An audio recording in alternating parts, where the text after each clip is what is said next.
Sana po kayo ay nasa mga mabuting kalagayan. Ha?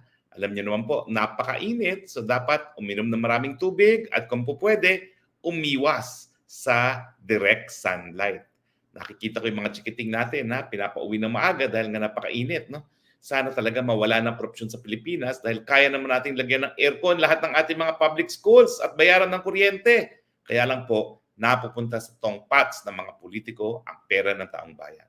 Sana nga po magkaroon na ng isang presidente na talagang matatanggal ang korupsyon nang imbis na mapunta sa bulsa ng politiko, mailagay natin sa mga air conditioning at pagbayad ng elektrisidad ng ating mga learners. O ano, mga kababayan, narinig nyo naman si PBBM. Abay, ang sabi niya, horrified daw siya doon sa gentleman's agreement. Pero, teka muna, ang sabi niya, hindi daw niya alam kung ano yung gentleman's agreement na yon. Hindi raw pinagbigay alam sa kanya nung siya naging presidente. Eh bakit siya naging horrified? Nako, nasa tama ka bang pag-iisip, PBBM? Dapat ma-horrify ka lang kung alam mo na yung agreement. Eh bakit mo sasabihin horrified at bakit mo sasabihin may binigay na soberenya at sovereign rights?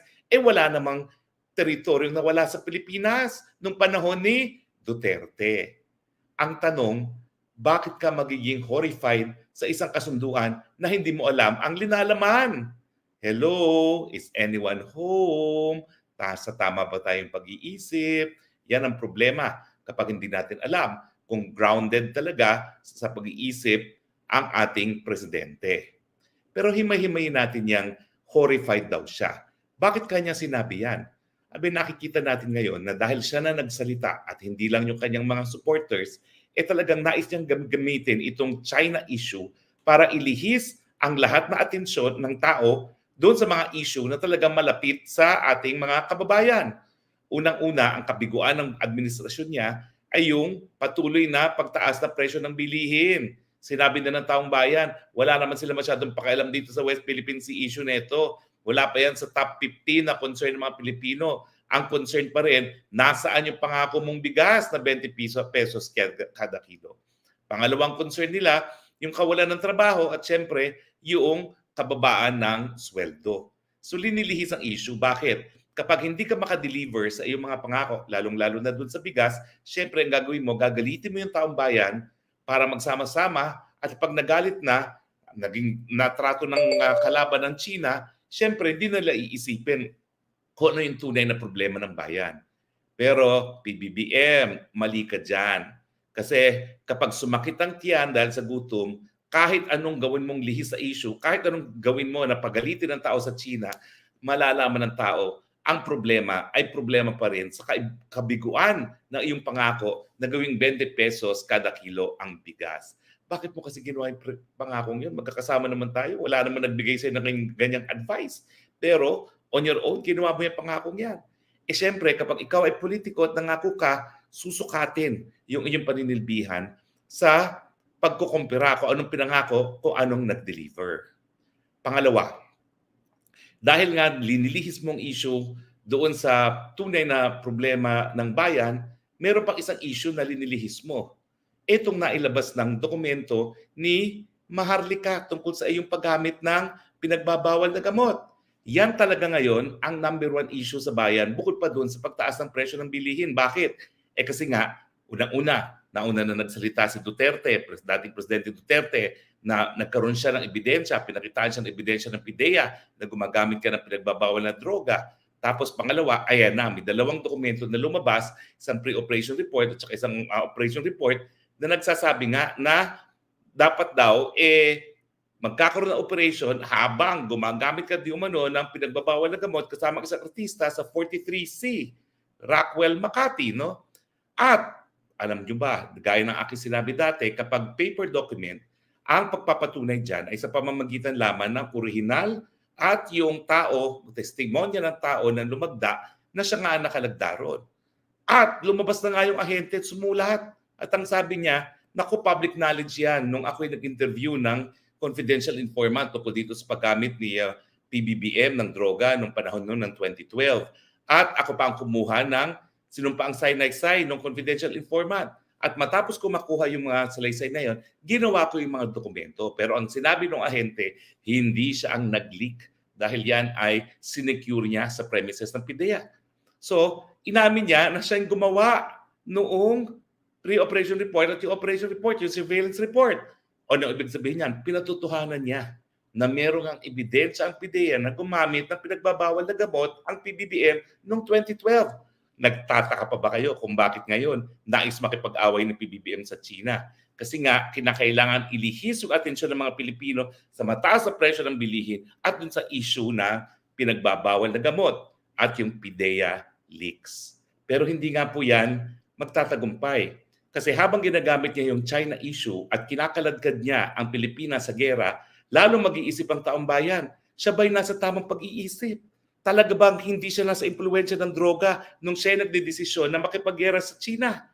Abay, sinabi po ng Fox News, ha? Baka maging meet siya ng World War III ito nangyayari sa West Philippine Sea.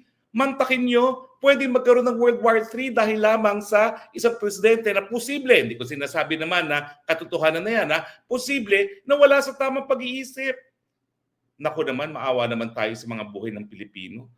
Hindi ko mga maintindihan, unang-una, bakit natin pinagamit yung mga basong militar natin sa mga Amerikano na alam naman natin na gagamitin yan dahil yan ay nasa Cagayan at Isabela tungkol doon sa Taiwan issue. Mabuti sana po ang pinagamit natin yung basong militar doon sa Pag-asa. Kung nasa Pag-asa yung ginamit ng mga Amerikano, alam natin talaga pagdidepensa yan ng mga teritoryo natin. Pero ayan, nasa Amerika na si PBBM para sa trilateral. Ano na naman ang sinasabi nila? Freedom of navigation and international law. Hindi po nila sinasabi, depensahan ang teritoryo ng Pilipinas. Ibig sabihin, habang hindi hinaharang ng China ang mga naglalayag sa South China Sea, hindi sila maghihimasok. So kahit anong gawin ng China doon sa Sierra Madre, hindi sila maghihimasok dahil hindi naman yan issue ng freedom of navigation. Uulitin ko po bagamat ang Sierra Madre ay kabahagi nating exclusive economic zone, hindi tayo pinagbigyan ng tribunal ng arbitral tribunal doon sa ating prayer na ipatigil yung pagbubuli ng China sa ating mga kasundaluhan. Bakit? Kasi sabi nga ng arbitral tribunal, yung sitwasyon sa Ayungin dahil ang Sierra Madre ay naval vessel ay quintessentially militarized.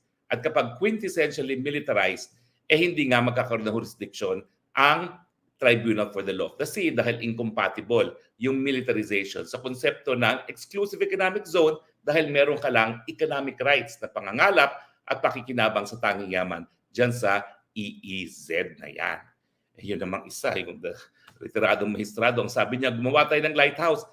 Kung supply nga, hindi tayo pinapayagang supply ng construction materials at repair materials, ayaw nga ng China gagawa ka pa ng lighthouse doon. Paano mo magagawa yun? Ang sinasabi ko sa inyo, hindi po talaga nagkaroon ng agreement sa Ayungin. Ang sinabi lang ng presidente, kayo, siguraduhin nyo, nung binomba yung ating supply ship, walang mamamatay na Pilipino. Kapag minamatay Pilipino, ibang usapan na yan.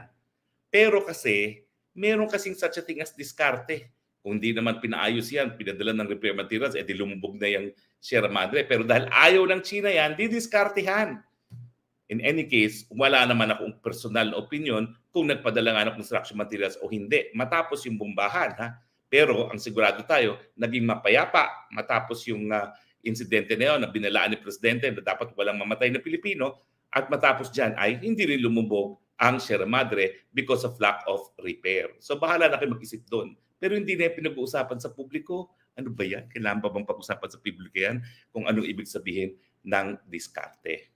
So madaling salita, bakit biglang nagsalita si BBBM na horrified siya? Dahil linilihis na nila ngayon ng PCO ang tunay na issue na mataas na presyo ng bilihin at yung issue ng paggamit ng droga. Kayo Pilipinas, magpapabola ba kayo? Talaga bang buburahin nyo na yung issue ng mataas na presyo ng bilihin at yung issue ng paggamit ng pulburon ni Presidente dahil nais nilang magalit tayo sa China? Hinay-hinay po.